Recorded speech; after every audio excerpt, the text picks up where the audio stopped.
On the Supernatural in Poetry by Radcliffe. One of our travelers began a grave dissertation on the illusions of the imagination. And not only on frivolous occasions, said he, but in the most important pursuits of life, an object often flatters and charms at a distance, which vanishes into nothing as we approach it, and 'tis well if it leave only disappointment in our hearts. Sometimes a severer monitor is left there. These truisms, delivered with an air of discovery by Mr. S., who seldom troubled himself to think upon any subject, except that of a good dinner, were lost upon his companion, who, pursuing the airy conjectures which the present scene, however humbled, had called up, was following Shakespeare into unknown regions. Where is now the undying spirit, said he, that could so exquisitely perceive and feel?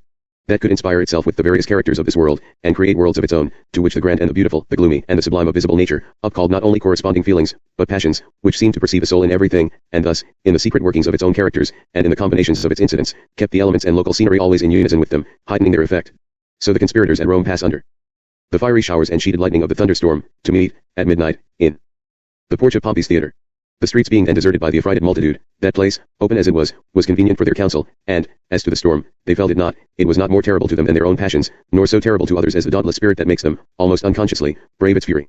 These appalling circumstances, with others of supernatural import, attended the fall of the conqueror of the world, a man, whose power Cassius represents to be as evil as this flight, when the sheeted cleed were seen in it lightning to glide along the streets of Rome. How much does the sublimity of these attendant circumstances heighten our idea of the power of Caesar, of the terrific grandeur of his character, and prepare and interest us for his fate? The whole soul is roused and fixed, in the full energy of attention, upon the progress of the conspiracy against him, and, had not Shakespeare wisely withdrawn him from our view, there would have been no balance of our passions. Caesar was a tyrant, said Mr. S. W. looked at him for a moment, and smiled, and then silently resumed the course of his own thoughts. No master ever knew how to touch the accordant springs of sympathy by small circumstances like our own Shakespeare.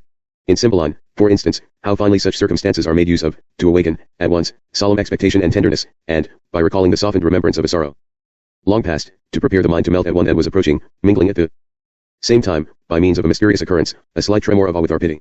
Thus, when Belarius and Arviragus returned to the cave where they had left the unhappy and worn-out Imogen to repose, while they are yet standing before it, and Arviragus, speaking of her with tenderest pity, as the poor sick Fidel, goes out to inquire for her, solemn music is heard from the cave, sounded by that harp of which Guiderius says, since the death of my dearest mother, it did not speak before. All solemn things should answer solemn accidents. Immediately Arviragus enters with Fidel senseless in his arms. The bird is dead, that we have made so much of. How found you him? Stark, as you see, thus smiling. I though he slept, and put my cloud brogues from off my feet, whose rudeness answered my steps too loud. Why he but sleeps with fairest flowers while summer lasts, and I live here, Fidel, I'll sweeten thy sad grave. Tears alone can speak the touching simplicity of the whole scene. Macbeth shows, by many instances, how much Shakespeare delighted to heighten the effect of his characters and his story by correspondent scenery. There the desolate heath, the troubled elements, assist the mischief of his malignant beings. But who, after hearing Macbeth's thrilling question, what are these?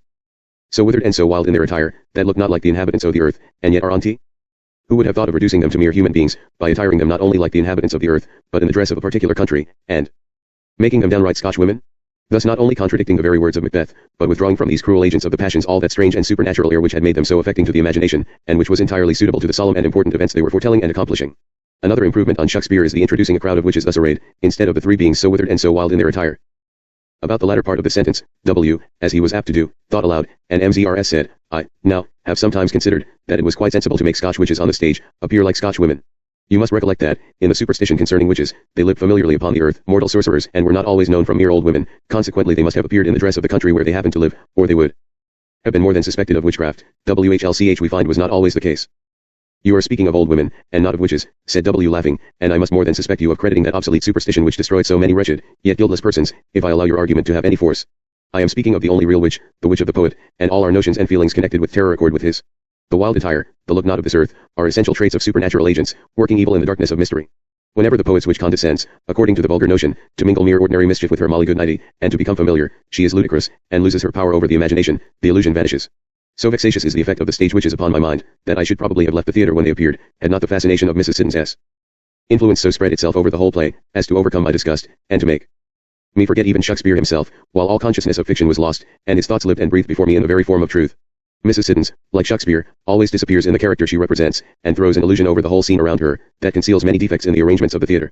I should suppose she would be the finest Hamlet that ever appeared, excelling even her own brother in that character. She would more fully preserve the tender and refined melancholy, the deep sensibility, which are the peculiar charm of Hamlet, and which appear not only in the ardor, but in the occasional irresolution and weakness of his character, the secret spring that reconciles all his inconsistencies.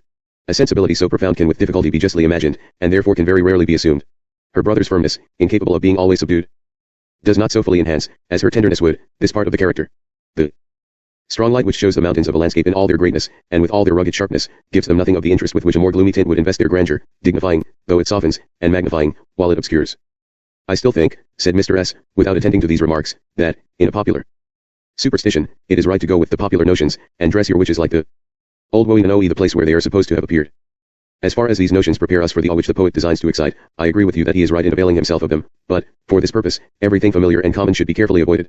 In nothing has Shakespeare been more successful than in this, and in another case somewhat more difficult, that of selecting circumstances of manners and appearance for his supernatural beings, which, though wild and remote, in the highest degree, from common apprehension, never shock the understanding by incompatibility with themselves, never compel us, for an instant, to recollect that he has a license for extravagance. Above every ideal being is the ghost of Hamlet, with all its attendant incidents of time and place. The dark watch upon the remote platform, the dreary aspect of the night, the very expression of the office on guard, the air bites shrewdly, it is very cold, the recollection of a star, an unknown world, are all circumstances which excite forlorn melancholy, and solemn feelings, and dispose us to welcome, with trembling curiosity, the awful being that draws near, and to indulge in that strange mixture of horror, pity, and indignation, produced by the tale it reveals. Every minute circumstance of the scene between those watching on the platform, and of that between them and Horatio, preceding the entrance of the apparition, contributes to excite some feeling of dreariness, or melancholy, or solemnity, or expectation, in unison with, and leading on toward that high curiosity and thrilling awe with which we witness the conclusion of the scene. So the first question of Bernardo, and the words in reply, stand and unfold yourself. But there is not a single circumstance in either dialogue, not even in this short one, with which the play opens, that does not take its secret effect upon the imagination. It ends with Bernardo desiring his brother officer, after having asked whether he has had quiet watch, to hasten to guard, if he should chance to meet them, and we immediately feel ourselves alone on this dreary ground.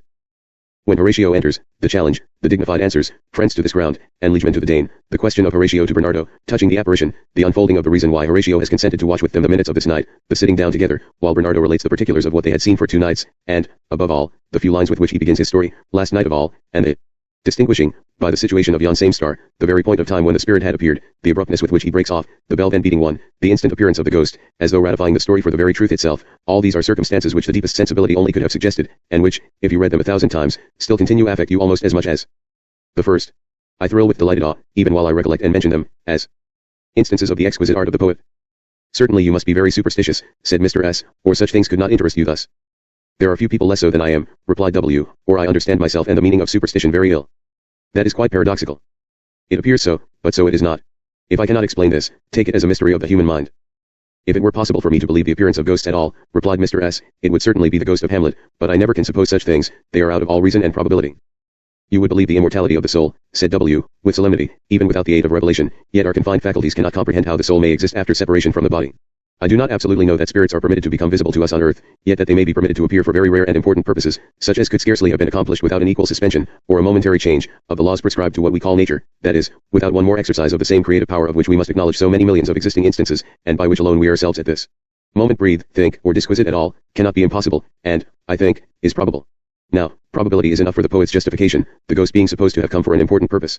Oh, I should never be weary of dwelling on the perfection of Shakespeare, in his management of every scene connected with that most solemn and mysterious being, which takes such entire possession of the imagination, that we hardly seem conscious we are beings of this world while we contemplate the extravagant and erring spirit. The spectre departs, accompanied by natural circumstances as touching as those with which he had approached.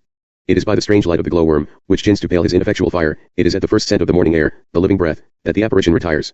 There is, however, no little vexation in seeing the ghost of Hamlet played.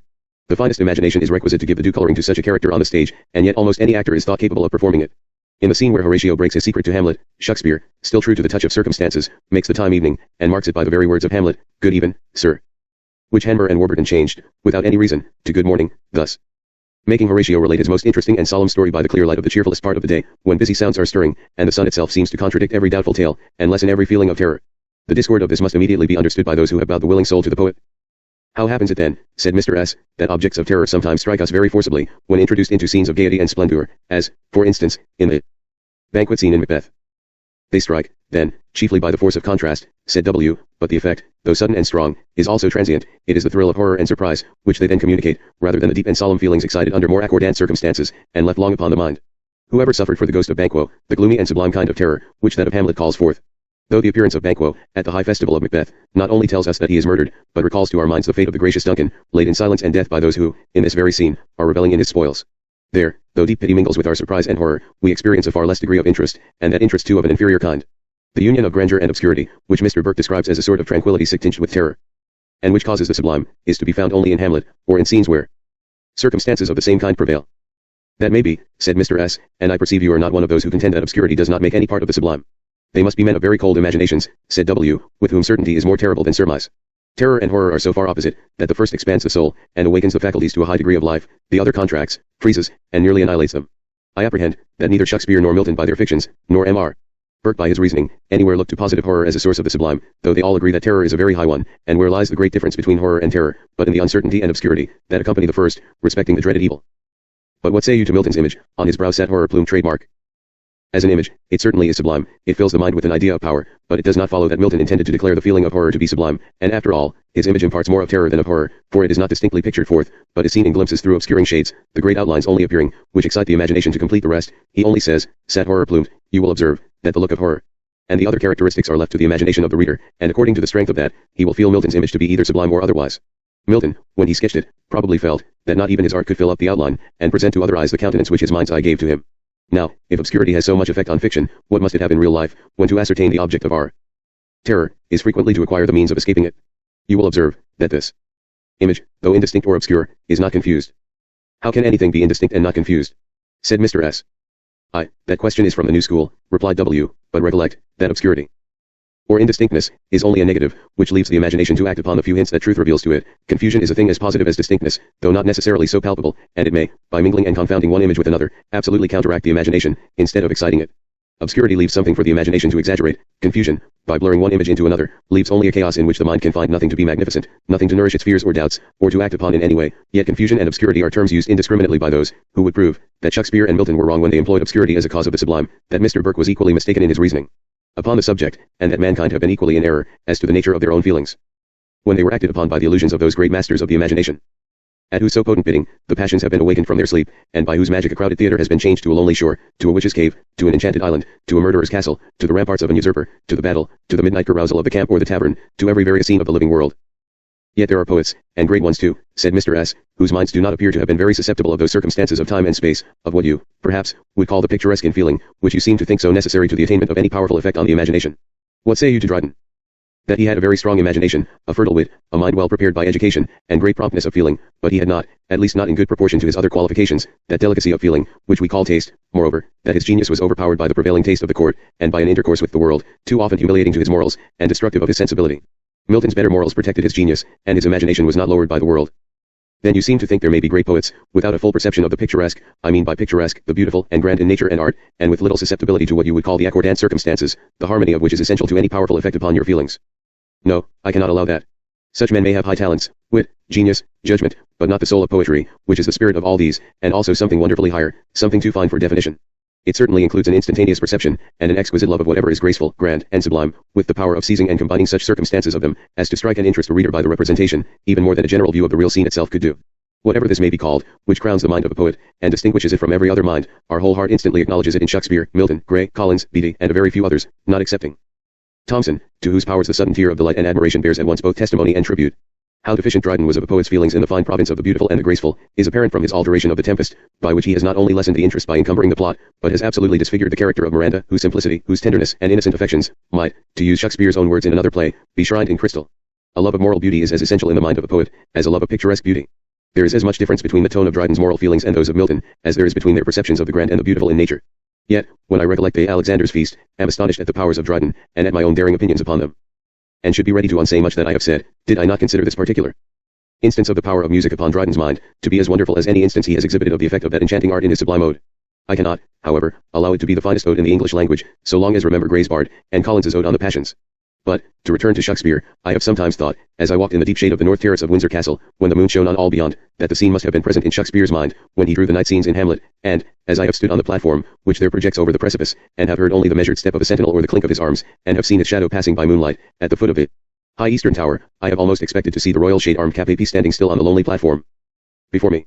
The very star, yon same star that's westward from the pole, seemed to watch over the western towers of the terrace, whose high dark lines marked themselves upon the heavens. All has been so still and shadowy, so great and solemn, that the scene appeared fit for no mortal business nor any sounds that the earth owns. Did you ever observe the fine effect of the eastern tower, when you stand near the western end of the north terrace, and its tall profile rears itself upon the sky, from nearly the base to the battled top, the lowness of the parapet permitting this? It is most striking at night, when the stars appear, at different heights, upon its tall dark line, and when the sentinel on watch moves a shadowy figure at its foot.